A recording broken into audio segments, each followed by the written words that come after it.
I always like to design it so there's a definite boundary between the woods and other areas. So in here is a grassland area, which is like a nice bit to sit on looking at the pond over there.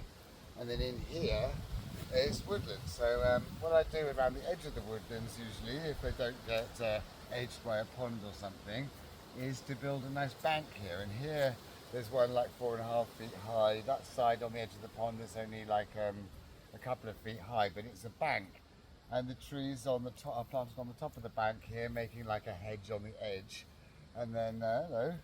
And then, and then that's kind of is good because it means that the woods can't sort of layer and seed themselves and encroach onto the grassland, because any trees that seed themselves here will be dug up in the winter and moved somewhere else. And then like the grassland shouldn't encroach onto the woods either, so it causes a nice boundary. And this top half of the pond here is all in woodlands, and then here's like the sunny bit of the woods at the pond edge here.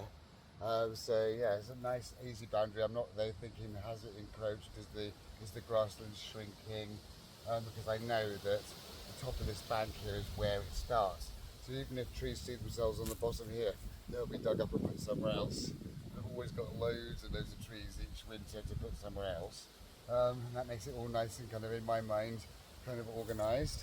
And I've always edged the woods like this, either with a bank or have them edging onto a pond, and or a path or something. You know, anything that's a boundary that they can't cross. And these kind of banks work really, really well.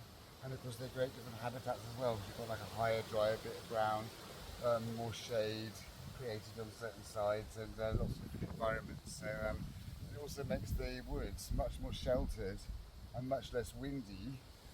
Sometimes I do a bank on the outside, and then from inside I'll have it like a gently sloping bit or a steep sloping bit, making it look more natural from inside and more artificial from outside, because the grassland is the artificial environment here.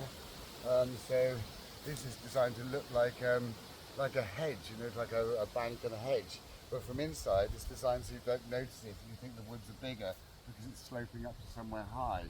And well, that's how I always do them, and that seems to work really well for me.